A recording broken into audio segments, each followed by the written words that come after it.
Nipa, tell me, how do we develop higher order thinking for young learners?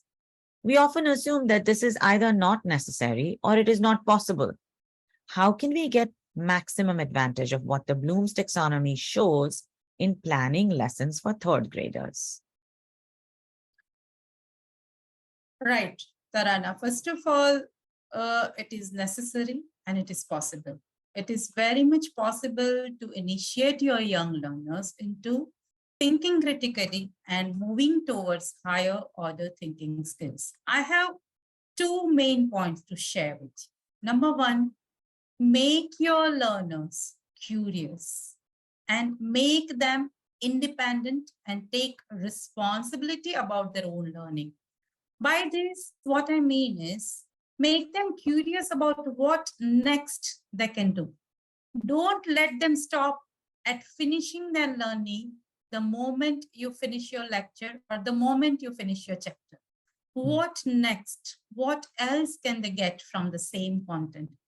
When you can initiate your learners into this kind of thinking mode, it is very easy to initiate them into learning how to develop their higher order thinking skills. That is number one. Number two is, according to neuroscience, between the age of 7 and 11, children have already developed logical skills. That means they can think logically.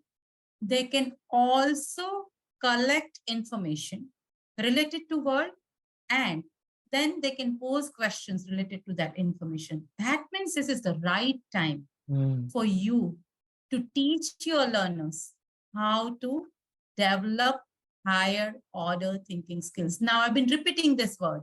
What does it mean? By this, I mean how to analyze, how to evaluate, and maybe how to create. Because it is not an uncommon and unknown fact that 8 to 10 years children nowadays sit down and write a book, publish a book. That's creation, right? Highest order of thinking. So nowadays, it's so easy with the advent of internet and what with the, actually information overload on Google, through Google and, internet. So children are learning faster. They already have, their brains have already developed the logical prowess. And this is the time to introduce to them what is analysis. As we say, analysis is breaking up one whole thing, be it a concept, be it one character analysis, or be it any idea which you taught them into small chunks. When they break one whole thing into small chunks, they examine each chunk individually.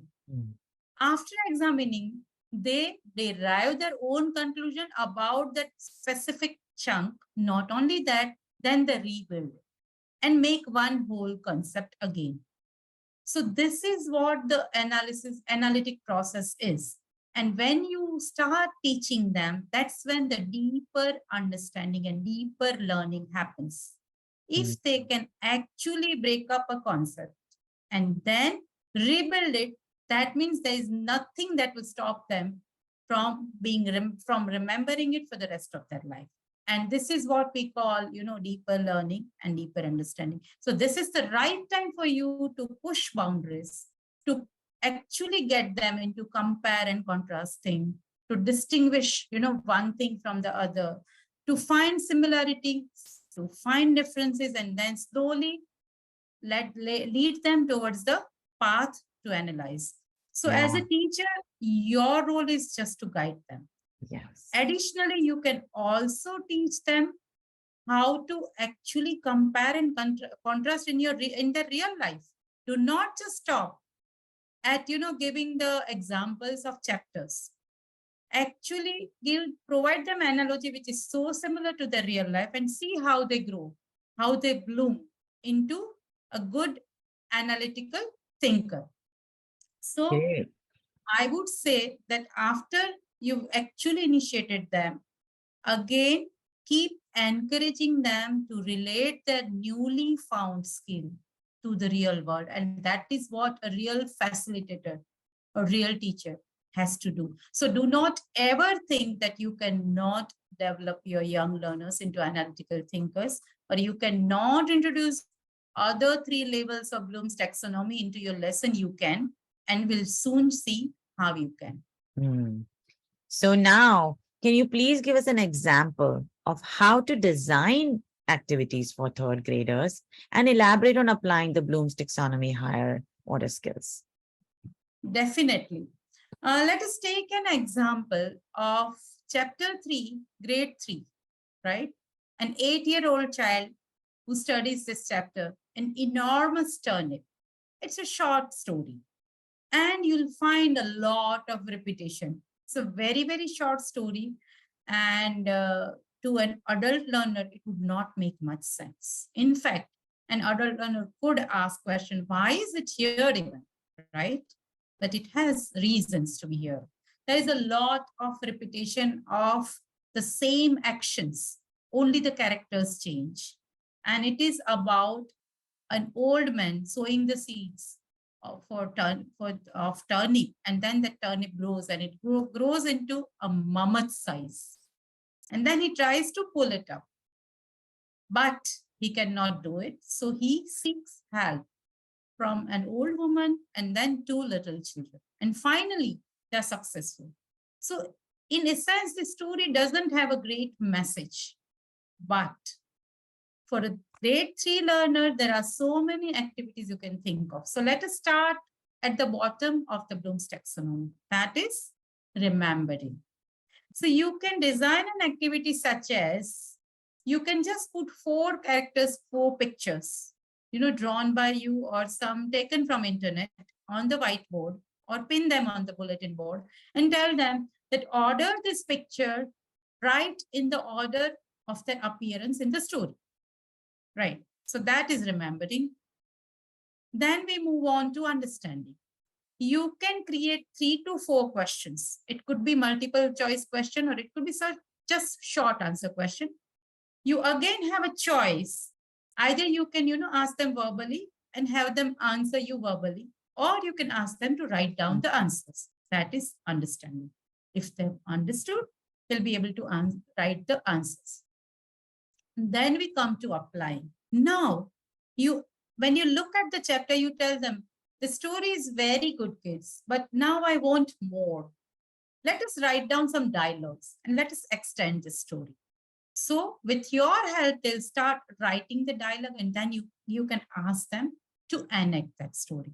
That is applying their understanding, right, in the real life context. They are actually writing the story, they are actually writing the dialogue, and they're enacting it.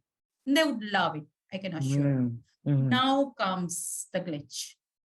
We are now moving slowly but surely to the higher order thinking skills. So now the stage comes of analyzing. Now, how would you have them analyze? What is there to analyze? I mean, I don't blame you if you ask me that, because there's hardly anything in the story. But as I told you before, don't let your learners stop at that particular chapter or content. Now you have to find how can you initiate them into thinking further, into analyzing. So now you just ask them that, now imagine that this was not an old man, but a young man, right? Now reimagine the story, and first you divide them in groups, and then you tell them that you reimagine the story and give me the reasons in groups. Why did that old man have to seek help from another old woman, and then 2 more children? Had it been a young man, what would have happened? So this will have them, this will give them a full spectrum in their thought process and in their analytic process. They would think, oh, if it's a young man, he's sturdy, right? He has energy, right? He don't need anybody else. That means he'll be able to pull out the turnip on his own, and then there'll be nobody to share his turnip. He can eat the turnip all in its own. So all these things would come up in the discussion, and that is what you are having them analyze the whole situation, right? So slowly and surely, they will start giving you reasons. because now they're breaking up the story. Why is that old man calling to other people for help? What if he wasn't old? Mm. What if he was a child, right? What if she was a woman, but young woman? What would happen? What if he was in the wheelchair? Now there's, abundant of opportunity, and that is what we want. We want them to be totally exposed to the, limitless opportunities that a story or content could provide. So Mm. this is how you will actually initiate them into analysis. Another thing I want to tell you is never ever stick to Bloom's taxonomy like that. That now I've come to the analysis. What about two more activities? Give me two more activities. It's not that. Analysis could take place with creation. Mm. On the other hand, analysis could happen with evaluation, right? The same thing you can stretch that now you assess these two situations. Divide them into two groups. One group has a young, sturdy man, and another group has a young man in the wheelchair. Both the men are for this turn. Who is going to be? You are again evaluating, making judgments, Mm. making arguments, but at the same time, before analyzing the situation, your students won't be able to do this. Mm-hmm. So you are offering two levels in one single activities. Very good. It's great. It's a Mm. bonus. So Mm. don't ever think that you have to devise six activities because Bloom's taxonomy offers six levels. Mm. Sometimes at this level, you can introduce two skills, the single activity by just extending it, right? Yes. Creation is another thing. You can just tell them that we are going to imagine a new story based on, the characters. Do you want to change the characters? Yes. Do you want to change that, a vegetable? Situation. Mm. Yes, we don't want turnip. We want pineapple. We want watermelon.